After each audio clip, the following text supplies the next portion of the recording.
morning, Facebook friends. We have our first patient of the day here. The kind of case we are dealing with is mechanical lower back pain.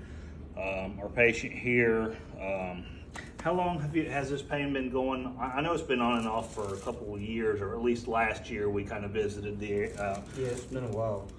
When did it start flaring up to the point where he had a recent MRI? When did it start flaring up to the point where we decided to do something about it? Probably about 2 months ago, it was starting to bother me pretty bad. And, Okay. probably within the last 3 weeks, I needed something done to it. Okay. So he's been dealing with this for a couple months. His job's pretty strenuous. He does a lot of lifting, a lot of twisting, a lot of walking in woods, operates some machines. But mainly a lot of heavy lifting, bending, and twisting.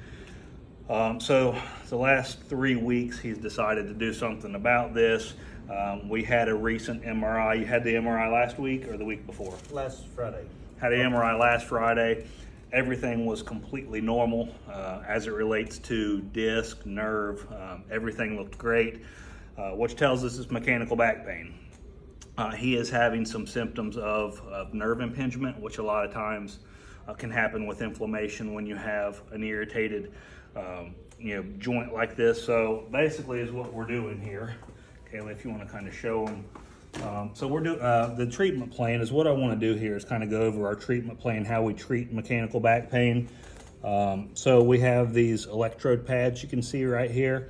Basically is what we're trying to do is loosen up the muscles as much as we can. So we're going to put a heat pad on. We're going to use electric muscle stimulation, basically comparable to like an electric massage. So we are trying to work these muscles to try to loosen them up with electrical currents. Once we finish this treatment, we're going to use more of a deeper hands-on kind of a treatment. It's called ultrasound. There's therapeutic, and then there's also diagnostic ultrasound. We're using the therapeutic ultrasound where basically our machine, an ultrasound head, is going to create deep heat instead of an image like you would use for diagnostics. Anyway, so what will happen is that's going to send sound waves down through the soft tissues, penetrating deep down to where the spine is, where the deep intrinsic muscles are holding the spine together. There's also inflammation going on there. So anytime you put heat on a soft tissue, it makes it more pliable and flexible. Kind of like if you were to heat up a piece of rubber, you try to stretch the rubber unheated, you're not going to get much stretch. You heat up the rubber, you're going to be able to stretch it more. Same thing with the back muscles. We're trying to loosen them up as much as we can. So end result of the treatments we're doing with therapy, we're trying to get the best adjustment we can through mobilization. And also, I lost my train of thought there for a second. The ultrasound also drives out those inflammation pockets. So what will happen is when you get these joints that are locked up in here, inflammation kind of goes to that area. So is what the ultrasound sound waves are going to do is it's going to get in there and penetrate that inflammation pocket, trying to disperse it and kind of push it out so it's not all inflamed in one localized area. So we're going to kind of let him relax the rest of the 5 minutes here. I'll bump back on here and show you what the ultrasound looks like. And then we will do some traction on him and get him adjusted. Okay, we're back at it with the second part of the treatment. We are doing ultrasound. Like I had said before, it is the therapeutic ultrasound versus diagnostic ultrasound is producing image. Is what our ultrasound wand is doing is producing heat. So he's going to feel a little bit of warmth at the skin level. The further through the soft tissues the sound waves penetrate, the hotter it gets. It's basically creating friction. So deep at the spine level, it gets so hot to where if we didn't continuously move the wand, it would burn the periosteum, which is the first layer of bone. So the thing gets pretty hot deep. You just don't feel it because you don't have the pain sensory nerves down at the spine level that you have at the skin level. So anyway, we're creating a lot of warmth. So I'm going to kind of go over here and look at the model of this spine.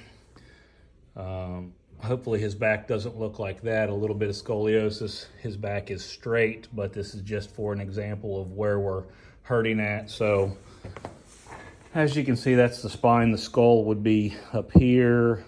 There's the spine, here's the sacrum, the top part of the tailbone, here's your tailbone, and these are the pelvic bones. Where we are working is this joint right here. It's called your lumbosacral joint. Basically between your lumbar spine, which this is the lowest level of the lumbar spine, and this is the sacrum. Lumbosacral joint is where those join. So right now we are heating that joint up, so when I go to do the adjustment or manipulation, we can get in there and unlock that spine and create movement. Like I said, a secondary benefit of what we're doing here is reducing some inflammation. So he's got pockets of inflammation down around this area. The ultrasound is dispersing some of that inflammation. So we will jump back on when it's time for an adjustment. Okay, and now for the final part of the treatment plan, and that is hands-on traction and an adjustment. If you want to come over here, bring the camera over here, you can actually see, so his problem is right here, and there's some muscle guarding. So if you want to come back here and look, this is kind of high on this side. I look at postures all day long, so I don't know if you can see that, but this, he's kind of tilted this way a little bit. That's an indication that these muscles are super tight right here. That's why we did all the therapies to try to loosen them up before the adjustment. So now is what we're doing. Is some traction to get in there and traction and loosen up that one particular joint that needs to be unlocked. So basically, this table, it's a motorized automatic flexion, and while we're doing that, we can kind of isolate the segments that we're trying to traction with my hand. So right now we're right on this joint that needs to be adjusted. I'm just trying to stretch it right now before we adjust it. Okay. So to get that area adjusted, we have to force range of motion into the area. We're going to unlock the left side first, which it's really not too bad. And then we're right there, we're going to get it adjusted. So what we'll do is lay on your side, so this side's up facing me. So basically to move a bone, you have to get that particular segment to its in range of stretch. So we do this side posture move, and we're going to roll him this way a little bit. We'll keep that bottom leg straight. We're going to get on the L4, L5 segments and just push some movement in there. Felt good, right? Not as bad as last time? No, that was good. Okay. So now we're going to get straight to the problem area. So this is what the adjustment setup looks like. Is what we'll do, Kaylee. We're going to kind of zoom in on this joint right here that we're adjusting. So I'm going to put my hand right on that particular joint. We're going to roll them all the way this way. Come on this way towards me a little more. Got it. And then lay on your back. That was a little more force. And it didn't pop quite as much because it wasn't as pressurized. So when we do an adjustment and you feel a pop, basically that's pressure being released. Pressure released always feels good, but the therapeutic part of what we're doing is getting in there and unlocking that joint. And we'll take a deep breath in for me, blow it out. Good. One more. Good. And I'll help you set up. Swing your legs facing this way.